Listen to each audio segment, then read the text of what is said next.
Hey everyone, and welcome back to my channel Experiencing the City, where I explore the sights, sounds, tastes, feels, and smells of different places around the world. Today, let's dive into Portland, Oregon.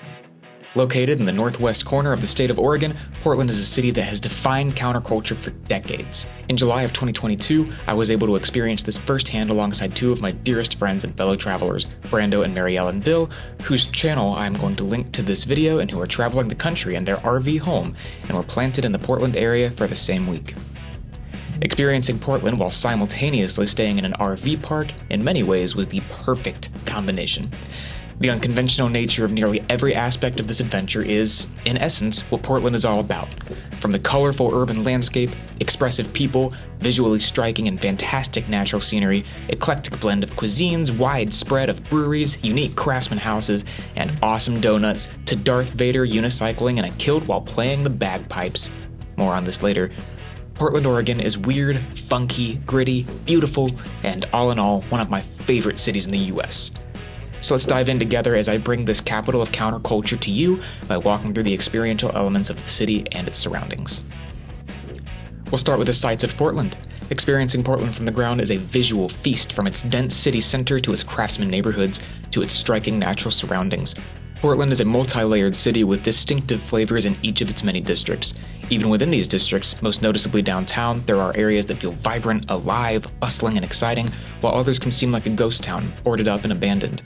Quite literally, it varies block by block.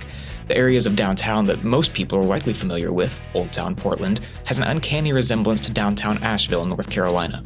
While still reeling from the effects of the pandemic and the unrest following George Floyd's murder, the area is still quite charming, with colorful murals, cobbled streets beneath the streetcar rails, quirky storefronts, and of course, the famous Voodoo Donuts.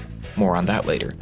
Downtown is also home to the Pearl District, where you'll find some of the higher-end shopping strips, breweries, and the famous Powell's Books, which is an absolute labyrinth of books spread across several floors.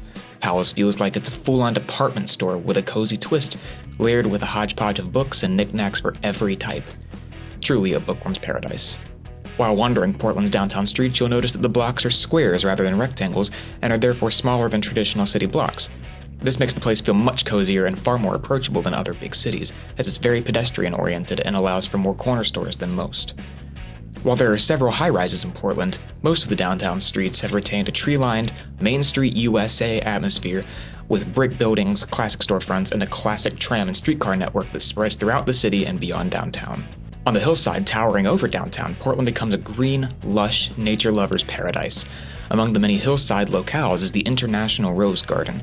Portland boasts the ideal climate for growing roses, and the gardens showcase this in a gorgeous collage of pinks, orange, yellows, purples, and whites under a high canopy of spruces and various other evergreens.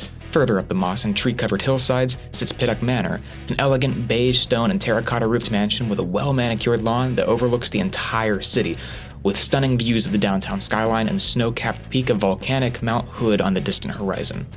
One final destination that captures the natural beauty of Portland's city limits is the famous Japanese Garden, one of the most authentic in the world outside of Japan itself.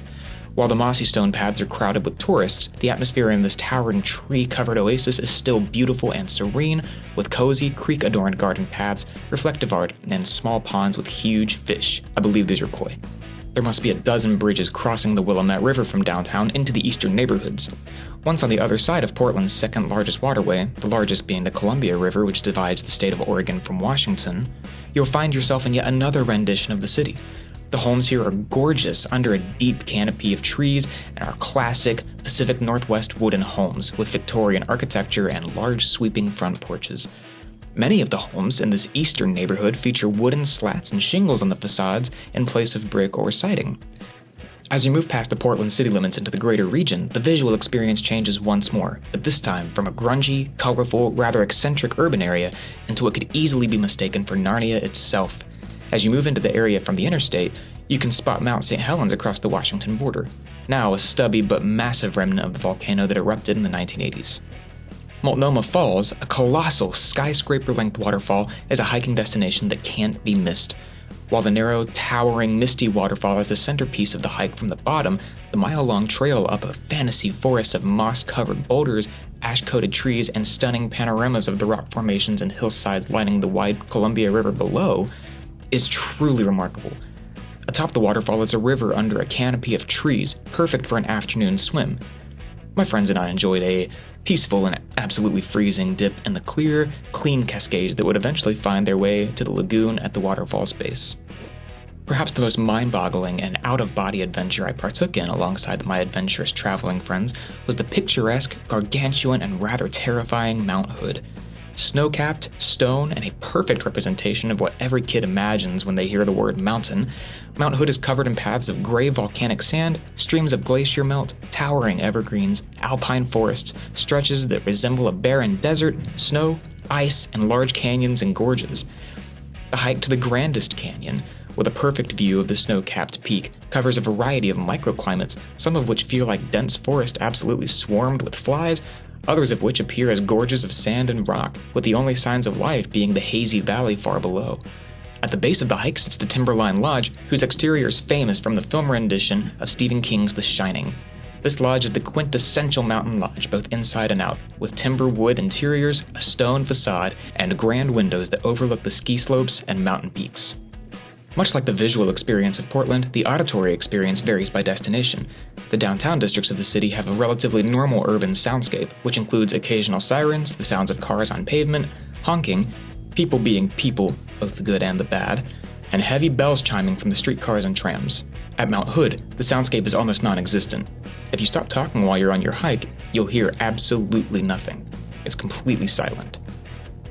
Along Multnomah Falls, the sounds of leaves and plants in the breeze and the faint sounds of cars on the interstate below are largely dominated by both the rippling water of the river above and the powerful pour of the waterfall itself. My friends and I wrote a poem that I think captures the Portland smellscape well. Roses, pea, and pine, woodsy yet salty, street food, and coffee. What do you think? When wandering the streets of Portland, you'll find that the air is not incredibly humid and generally is quite pleasant. My time in Portland was a bit of an outlier in terms of what it may truly mean to experience the city in the summertime, as my week in the city happened to coincide with an unseasonable heat wave, which meant that things were hot. Incredibly hot. Portland has such an incredible food scene, and it truly amazes me that it isn't considered more of a foodie destination. Before I dive into the foods, however, I can't ignore Portland's biggest claim to fame: beer. There are over 50 breweries in the Portland city limits. That's a lot of beer. My absolute favorite was the S'mores Golden Stout from Backwoods Brewing Company. This brew was sweet, light, and as its name suggested, tasted just like s'mores. Portland's second claim to fame is, of course, its donuts. Voodoo donuts in particular are just amazing. Here's a rundown list of the several donuts I tried that you should try too. The Dirt Donut, chocolate and vanilla iced and covered in Oreo crumbles. The Dirty Old Bastard, a chocolate donut with chocolate icing drizzled in peanut butter and coated with peanuts. The Voodoo Doll, chocolate iced, shaped like a voodoo doll and filled with strawberry jelly, and a few tastes of the maple bacon and grape. At a local spot called Fire on the Mountain on East Burnside Street, I discovered delicious hot wings drenched in peanut-flavored hot sauce. If you know me and my love for all things peanut butter, you know why I feel the need to mention these. I have never enjoyed a wing sauce more. Another interesting find was a small coffee and breakfast sandwich shop in a western Portland neighborhood called Fehrenbacherhof. This cozy little coffee house, located quite literally in a cozy little house, was such an exciting find for me, not because of the delicious breakfast sandwich, which, with an interesting sauce that I can't quite identify, was really, really good, but because of my grandfather's family name, Fehrenbacher, which is rooted from a small German farming community called Fehrenbacherhof, translating literally to the Fehrenbacher farm. While the owner wasn't around, and the staff couldn't give me any details on the origins of the shop, it was incredibly interesting to see the relics of this family branch in the walls and in black and white photos. One day I'll have to return for more genealogical digging. Rounding out Portland's underrated and diverse culinary scene is the Skyway Bar and Grill near Mount Hood. Never outside of the southeastern United States have I ever tasted such authentic and perfect barbecue. My plate, which was very much welcomed after a long day of hiking, included freshly smoked pulled pork with thick, chunky mashed potatoes and rich tomato-based barbecue sauce baked beans. One thing I really can't go without mentioning with Portland, Oregon, was the Oregon Beer Festival, which was a very fun experience, and I'll tell you why. So in the park along the Willamette River, tons of Portlanders and other Oregonians were gathering for the love of good beer and with such a fun atmosphere and an eclectic blend of people. But the most exciting part for me was Portland's countercultural mascot and icon showing up, Darth Vader unicycling in a kilt while playing bagpipes. He was present, he was hyping up the crowd, He felt like such a celebrity sighting. I had seen him in stock footage before, but I never thought I would actually get to run into him in Portland. 10 out of 10 experience. My July visit to Portland only scratches the surface of the incredible experience that awaits you in this Pacific Northwest metropolis.